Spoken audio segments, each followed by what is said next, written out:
नमस्कार दोस्तों, रिसेंटली भारत के external affair minister S Jaishankar साहब द्वारा Pacific island country Marshall island में 4 इंपॉर्टेंट डेवलपमेंट प्रोजेक्ट जिसके अंदर से एक एयरपोर्ट टर्मिनल बनाने की घोषणा की है।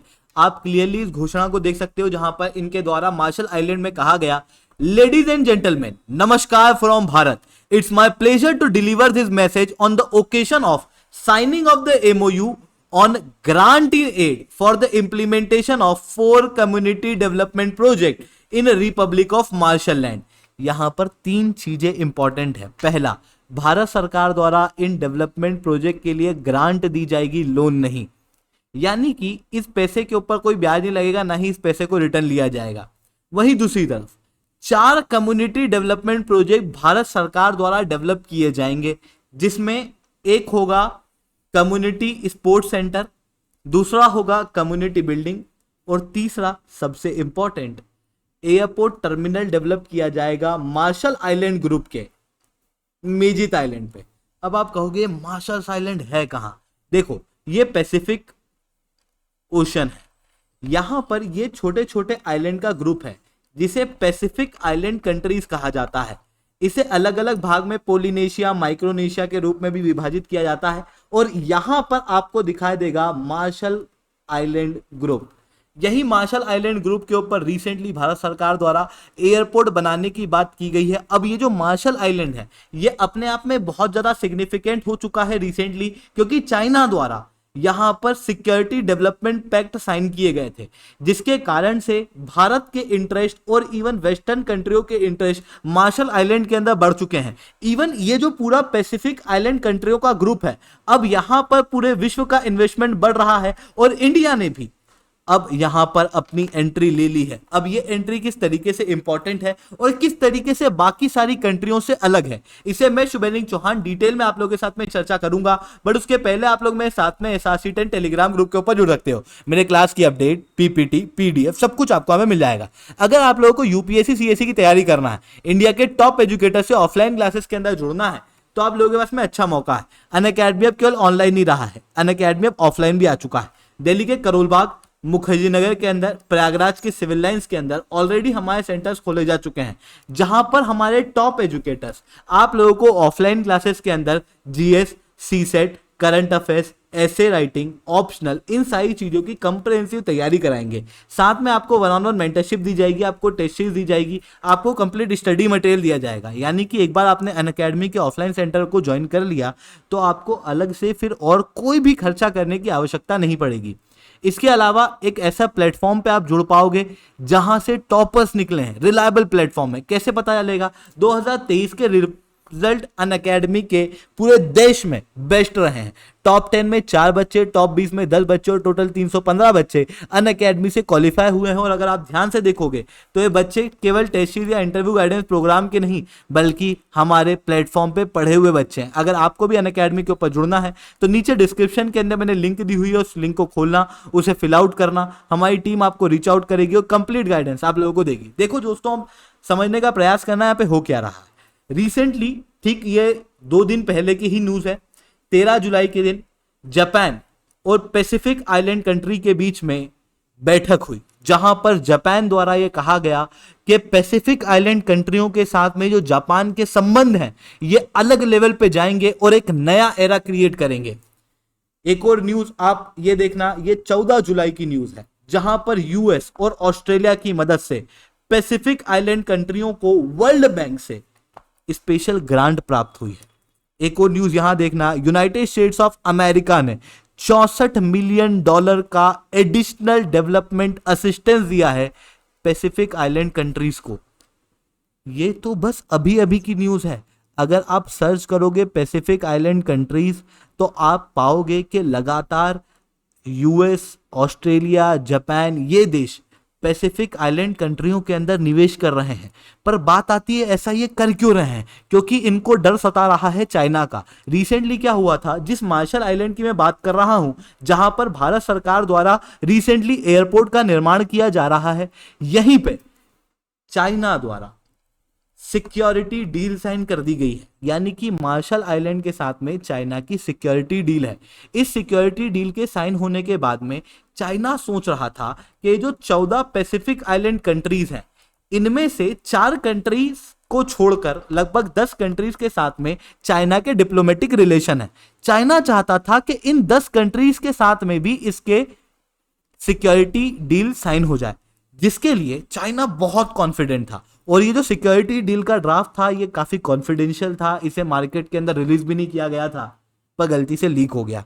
लीक हो गया तो पता चला कि चाइना इन पैसिफिक आइलैंड कंट्रियों के अंदर मिलियंस ऑफ डॉलर का इन्वेस्टमेंट करना चाहता है। बदले में उनकी पुलिस को ट्रेनिंग देना चाहता है, पॉलिटिकल टाइज, साइबर सिक्योरिटी और इवन मिलिट्री प्रेजेंस भी बढ़ाने की बात चाइना यहां पर कर रहा था। यानी कि पूरी तरीके से चाइना एक neo colonialism Pacific island country के अंदर डेवलप करना चाहता था। और जैसे ही ये खबर वेस्टर्न कंट्रियों के पास में आई, वेस्टर्न कंट्री घबरा गई। चाइना के लीडर के पैसिफिक आइलैंड कंट्रीज के पास पहुंचने के पहले पहले यूएस, ऑस्ट्रेलिया जैसी कंट्रियों ने फिजी को विजिट किया। और उसके बाद में हुआ कुछ ऐसा कि 10 पैसिफिक आइलैंड कंट्रियों ने चाइना के इस सिक्योरिटी पैक्ट को रिजेक्ट कर दिया। अब ये जो 10 आइलैंड कंट्री हैं, इनके पास में बहुत पैसा नहीं है, ये मिलियंस ऑफ डॉलर का इन्वेस्टमेंट जो है वो छोड़ चुके हैं। ऐसी कंडीशन में वेस्टर्न कंट्रियों की ये जिम्मेदारी बनती है कि ये इन कंट्रियों के अंदर इन्वेस्टमेंट करे। अगर वेस्टर्न कंट्री ये नहीं कर पाएगी तो आगे नहीं तो पीछे चाइना जो है वो इस तरीके का पैक्ट इन कंट्रियों के साथ में साइन कर लेगा। पर बात आती है कि चाइना के पैक्ट साइन करने से ऐसा नुकसान क्या हो जाएगा। देखो, ये जो पैसिफिक आइलैंड कंट्रीज हैं ये बहुत इंपॉर्टेंट है, क्योंकि ये लगातार छोटे छोटे आइलैंड्स हैं। छोटे आइलैंड होने के कारण आपने United Nation Convention on the Law of the Sea पढ़ा होगा, जिसके तहत जो कोस्ट की बेसलाइन है इससे लगभग 200 नॉटिकल माइल्स तक का इलाका एक्सक्लूसिव इकोनॉमिक जोन होता है। छोटे छोटे आइलैंड होने के कारण इनकी समुद्र पे बॉर्डर बड़ी है। ऐसी कंडीशन में बड़ा एक्सक्लूसिव इकोनॉमिक जोन ये सारी कंट्रियां होल्ड करती हैं। मतलब किरीबाती और एफएसएम के पास में जो एक्सक्लूसिव इकोनॉमिक जोन है वो भारत से भी बड़ा है। आइलैंड छोटे हैं, जमीन ज्यादा नहीं है, आबादी इतनी ज्यादा नहीं है, पर समुद्र के रिसोर्सेज बहुत ज्यादा हैं। वहीं यूके, यूएस, फ्रांस की यहां पर हेजीमनी रही है। ये पुराने समय से इन देशों के साथ में अपने अच्छे टाइज बनाते हुए आए हैं। इवन कई सारे रीजन अनहेबिटेटेड हैं। ऐसी कंडीशन में रशिया से ये दूर होने के कारण कोल्ड वॉर के समय पर यहां पर कई सारे न्यूक्लियर वेपन को भी टेस्ट यूएस, यूके, फ्रांस द्वारा किया गया था। ऐसी कंडीशन में ये रीजन बहुत इंपॉर्टेंट है यूएस के लिए, ऑस्ट्रेलिया के लिए, फ्रांस के लिए। इवन जापान और यूएस के बीच में दूसरे विश्व युद्ध के समय पर तो इन आइलैंड के लिए कॉन्फ्लिक्ट चल रहा था, क्योंकि ये आइलैंड जो हैं वो समुद्र के अंदर एक एयरक्राफ्ट कैरियर की तरह काम करते हैं। और इन आइलैंड के जरिए पूरे पैसिफिक या कहूं पूरे इंडो पैसिफिक रीजन को कंट्रोल किया जा सकता है। अब चाइना के इस रीजन के अंदर क्या इंटरेस्ट है? चाइना का इंटरेस्ट ये है कि एक तो यहां पर रिसोर्स बहुत है, जहां रिसोर्स है वहां चाइना है, क्योंकि चाइना जो है वो अपनी नेवी को मजबूत करना चाहता है। और चाइना के लिए जो फारसी होगा वो ये साउथ पैसिफिक वाला रीजन होगा, और इस साउथ पैसिफिक वाले रीजन यानी कि फारसी के ऊपर अपना कंट्रोल प्राप्त करना है, ब्लू वाटर कैपेबल नेवी बनाना है, तो फिर इन कंट्रियों के अंदर अपनी नेवी की प्रेजेंस रखना जरूरी है। साथ में अगर भविष्य के अंदर ताइवान पे कोई अटैक होता है चाइना द्वारा, तो चाइना के ऑक्यूपेशन को इंटरनेशनल रिकॉग्निशन चाहिएगा। यूएस, इंडिया, ये कंट्रियां शुरुआत के अंदर ये रिकॉग्निशन नहीं देगी। ऐसी कंडीशन में छोटी छोटी कंट्रियों को चाइना को टारगेट करना पड़ेगा। अब ये जो पैसिफिक आइलैंड कंट्री हैं ये 14 देश हैं, यानी कि यूनाइटेड नेशन के कई सारे वोट्स यहां पर हैं। ऐसी कंडीशन में अगर इन कंट्रियों को साथ में ले लिया तो भविष्य के अंदर लेजिटिमेसी प्राप्त होगी।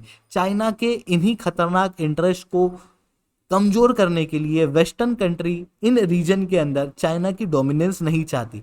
इवन भारत भी इस रीजन के अंदर धीरे धीरे करके अपनी प्रेजेंस को बढ़ा रहा है। अब भारत के लिए एक बेहतर रास्ता है, क्योंकि देखो चाइना के लिए केस क्या है, चाइना की डील को कैंसिल करने का एक बड़ा कारण ये था कि चाइना एक हार्ड पावर है। भले ही चाइना कह रहा था कि हम बड़े भाई की तरह, एक अच्छे भाई की तरह काम करेंगे, पर सबको पता है कि चाइना एक दुश्मन की तरह काम करता है, भले ही वो किसी देश के साथ में दोस्त ही क्यों ना हो। इस कारण से चाइना की हार्ड पावर की वजह से इन कंट्रियों ने चाइना के इन्वेस्टमेंट को रिजेक्ट किया था। बट अगर आप इंडिया की बात करो तो इंडिया पूरे वर्ल्ड के अंदर एक सॉफ्ट पावर के रूप में देखी जाती है। इवन इन पैसिफिक आइलैंड कंट्रियों के अंदर भारत का इन्फ्लुएंस देखने को मिलता है, क्योंकि इन पैसिफिक आइलैंड कंट्रियों के अंदर ट्रेडिशनली कोई भी हैबिटेशन नहीं है।